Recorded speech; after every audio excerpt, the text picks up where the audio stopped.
فرحان کے درمیان پیار اور محبت کے عہد و پیمانے ہونے لگے۔ وہ دونوں ایک دوسرے کے پیار میں مکمل طور پر ڈوب گئے۔ یہ سب روبی کی محنت کا نتیجہ تھا۔ روبی نے شمائلہ سے شادی کا ذکر کیا تو اس نے اپنی امی سے بات کی تو اس کی امی نے شادی سے منع کر دیا۔ کچھ دن تو شمائلہ نے اپنی امی کو پیار سے سمجھانے کی کوشش کی، لیکن جب کسی دور شمائلہ کی امی نہ مانی تو اس نے اپنی امی کو دھمکی دی کہ اگر اس کی شادی فرحان سے نہ ہوئی تو وہ زہر کھا کر خودکشی کر لے گی۔ آفس واپسی پر شمائلہ کے ابو زبیر نے یہ دھمکی سن لی تھی۔ شمائلہ کی امی نے اسے سمجھانے کی کوشش کی، لیکن شمائلہ اپنی ضد پر قائم رہی۔ جب شمائلہ کی امی ہر طریقے سے سمجھانے کے باوجود بھی ناکام رہی تو اس نے شمائلہ کے ابو سے بات کرنے کا فیصلہ کر لیا۔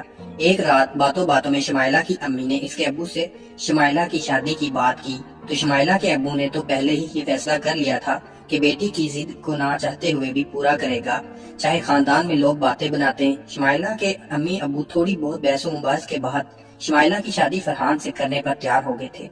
چند مہینوں بعد ہی شمائلہ اور فرحان رشتہ ازدواج میں منسلک ہو گئے اور آج فرحان اور شمائلہ کی سہاگ رات تھی۔ فرحان جب کمرے کی کنڈی لگا کر سہاگ کی سٹیج پر آیا تو شمائلہ گھونگھٹ نکالے سکڑی سمٹی سی بیٹھی تھی۔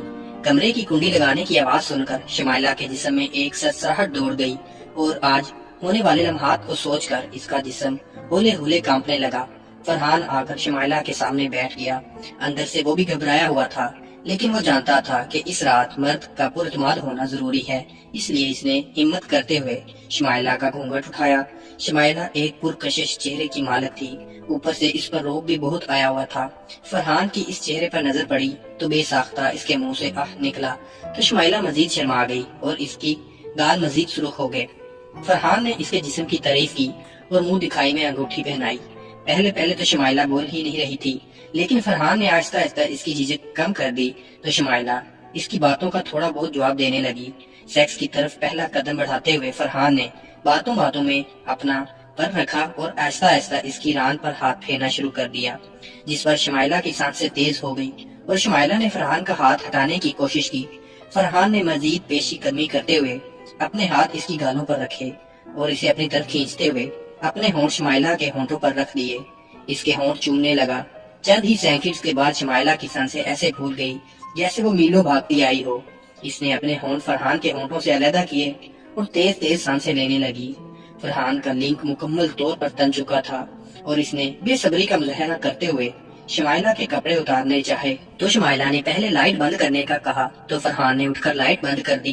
اب کمرے میں مکمل اندھیرا تھا۔ شمائلہ نے لہنگا وغیرہ روبی کے کہنے پر فرحان کے آنے سے پہلے ہی بدل لیا تھا اور وہ سرخ رنگ کی شلوار قمیض میں ملوث تھی۔ فرحان نے بیڈ پر جاتے ہی سب سے پہلے شمائلہ کے کپڑے اتارنے شروع کیے۔ سب سے پہلے فرحان نے شمائلہ کی قمیض اتاری اور اس کی مسمی پر ہاتھ رکھ دیا۔ شمائلہ تو تھی ہی دبلی پتلی، لیکن اس کی چھاتی بہت جاندار تھی۔ فرحان نے شمائلہ کا ریزر اوپر کیا اور اس کی مسمی کو دبانے لگا۔ شمائلہ کے چھوٹے چھوٹے نپل بھی کھڑے ہوئے تھے۔ فرحان نے 1-2 منٹ کے شمائلہ کے نپل پر ہاتھ پھیرا اور انہیں دبایا اور پھر شمائلہ کی ایک مسمی منہ میں بھر کر چوسنے لگا۔ فرحان کی کوشش تھی کہ شمائلہ کا سارا رس منہ میں بھر لے، لیکن چھاتی بھاری ہونے کی وجہ سے ایسا نہ ہو سکا۔ شمائلہ پہلی بار لذت کی گہرائیوں میں ڈوب رہی تھی اور اس سے یہ مزید برداشت نہیں ہو رہا تھا اور وہ مزے کی شدت سے اپنا سر ادھر ادھر پٹک رہی تھی۔ فرحان نے جب اس کے نپل کو چوسنا شروع کیا تو اسے مزے کی شدت سے اس کا جسم پکڑانا شروع ہو گیا اور وہ اونچی اونچی سسکیوں اور اس کی پیشی نے پانی چھوڑ دیا۔ شمائلہ سہاگ رات میں بن کچھ کیے فارغ ہو چکی تھی۔ شمائلہ کی سہاگ رات بھی عام دنوں کی طرح گزری۔ مزہ بھی تب آتا ہے جب لڑکی بھی بھرپور ساتھ دے، لیکن پہلی دفعہ کے ڈر کی وجہ سے عام طور پر لڑکی ساتھ نہیں دے پاتی۔ ایک رات میں فرحان نے 2 دفعہ شمائلہ کے ساتھ سیکس کیا۔ شمائلہ روایتی دلہنوں کی طرح ڈری ہونے کی وجہ سے زیادہ لطف اندوز نہ ہو سکی۔ درد زیادہ اور مزہ کم تھا، لیکن اگلے ہی کچھ دنوں میں درد کم ہوتا گیا، مزہ بڑھتا گیا اور اب اس کی ہر رات لطف و سرور میں گزرتی اور وہ فرحان کے ساتھ بھرپور سیکس انجوائے کرتی تھی۔ پہلے ماہ بنا حمل ٹھہرے ویسے ہی گزر گیا، لیکن فرحان اور شمائلہ کی نئی شادی ہوئی تھی، اس لیے انہوں نے حمل نہ ٹھہرنے کی ٹینشن نہ لی۔